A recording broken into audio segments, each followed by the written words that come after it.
Hello friends, welcome back to my channel দাদা study centre. তো বন্ধুরা, আজকের এই ক্লাসটিতে আমার আলোচনার বিষয় হলো এই ছোট ছোট ভাই বোনেদের জন্য, অর্থাৎ ক্লাস 1-এর প্রশ্নপত্র নিয়ে আলোচনা করব। তো তোমরা প্রত্যেকেই দেখতে থাকো সরাসরি। তাহলে বন্ধুরা, আমরা ক্লাসে ফিরে আসছি। তো বন্ধুরা, সমন্বয় সাধনের সক্ষমতার আমার 1 নম্বর প্রশ্নটি কী আছে না, আমার 1 নম্বর প্রশ্নটি হলো, নিচের এলোমেলো বর্ণগুলি সঠিকভাবে সাজিয়ে সমন্বয় সাধন করো। কিনা, নিচের এই যে এলোমেলো বর্ণ, এগুলো এক একটাকে বর্ণ বলে। এই বর্ণগুলোকে সাজিয়ে আমাকে একটা সমন্বয় সাধন করতে হবে। একটা যে শব্দ গঠন হবে, সেই শব্দটা যেন অর্থ থাকে, তাই তো, সেরকম শব্দ গঠন করতে হবে। তো দেখো বন্ধুরা, আমার কয়ের দাগের কী আছে না, কয়ের দাগে আছে লয়সই ম ডয়াকা।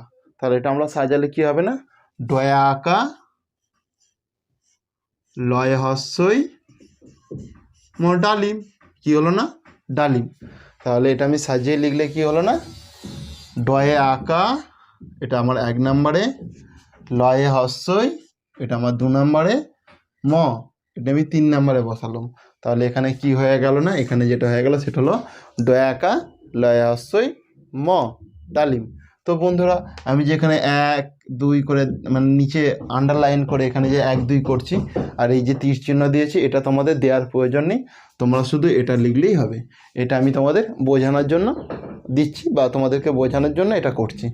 দেখো এরপর ক্ষয়ের দাগে আমার কি আছে না, ক্ষয়ের দাগের যেটা আছে সেটা হলো ল চয়াকা তয়াকা। তাহলে এটা আমরা সাজালে কি হবে না,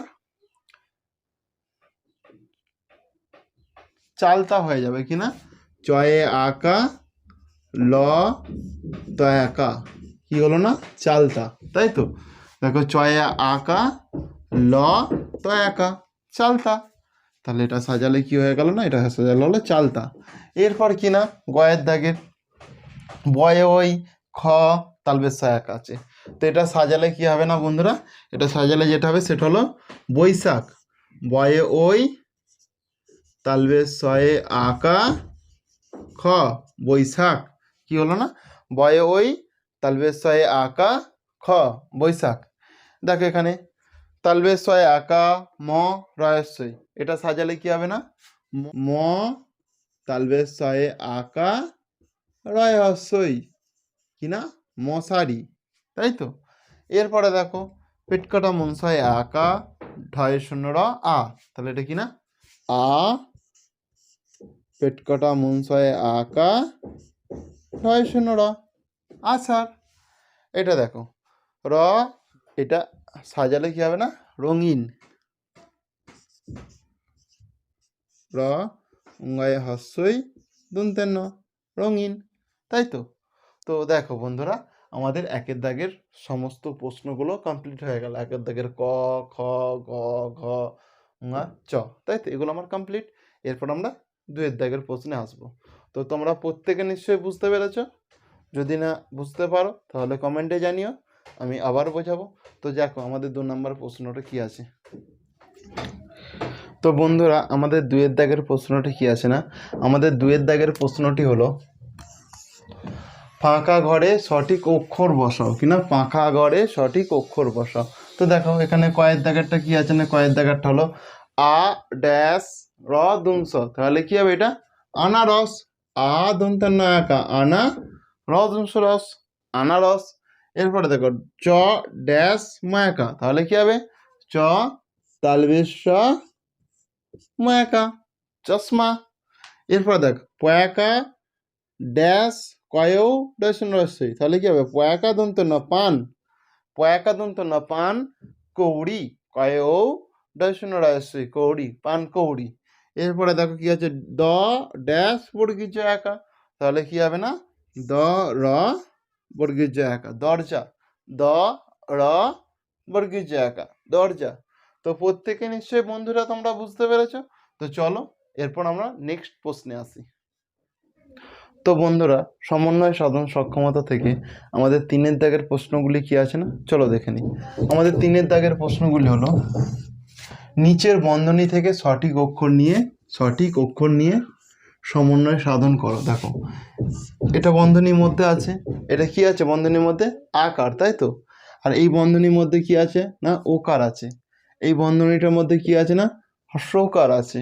এই বন্ধনীটার মধ্যে কি আছে না হস্যইকার আছে।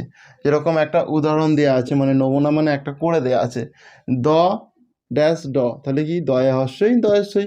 এখানে আমি কি নিয়েছি? এই যে হস্যইকারগুলো আমি নিয়েছি, তাহলে কি হয়ে গেল না দিদি হয়ে গেল। দেখো এখানে এই দুটো আমাকে করতে দিয়েছে, তো এখানে কি আছে না দ ক দন্তের ন, তাহলে আমি এখান থেকে কি নেব না দয়ে ওকা, দেখো এই ওকাটা নিলাম, কয়ে আঁকা করবো, কয়ে আঁকা, দেখো এই আঁকাটা নিলাম, এই যে দন্তের ন হয়ে গেল, তাহলে কি হলো না দোকান হয়ে গেল, তাই তো দোকান হয়ে গেল। তো এটা প্রত্যেকে নিশ্চয়ই বুঝতে পেরেছ। দেখো এখান থেকে দয়ে হর্ষ, পয়ে হর্ষ র, দুপুর, মানে আমি হর্ষকারগুলো নিলাম, দয়া হর্ষ পয় হর্ষ র, দুপুর হয়ে গেল। তাহলে এটাও আমার একটা শব্দ, যার মানে আছে সেরকম শব্দ গঠন হয়ে গেল, তাই তো। তো চলো এরপর আমরা নেক্সট প্রশ্নের সমাধানে আসি। তো বন্ধুরা আমাদের 4 নাম্বার প্রশ্নটি কি আছে না, আমাদের 4 নাম্বার প্রশ্নটি হলো নিচের খালি ঘরে ছোট থেকে বড় হিসাবে সাজাও।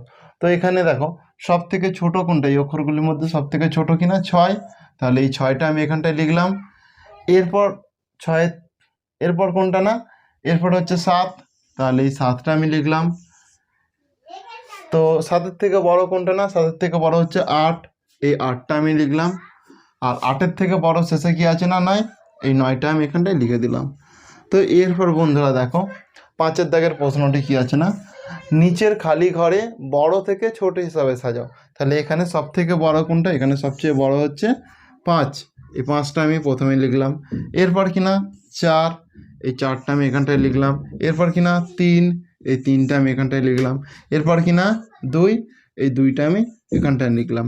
তাহলে দেখো সব থেকে বড় এখানে কিনা 5, কারণ আমাকে কি বড় থেকে ছোটতে যেতে হবে, তাই তো। সব থেকে বড় কিনা 5, এরপর মানে 5-এর থেকে ছোট হচ্ছে 4, তারপরে 3, তারপরে 2, কারণ আমাকে প্রথমে বড় থেকে ছোটতে যেতে বলছে, তাহলে সবার আগে কিনা বড়টা থাকবে, শেষে থাকবে সবার ছোটটা।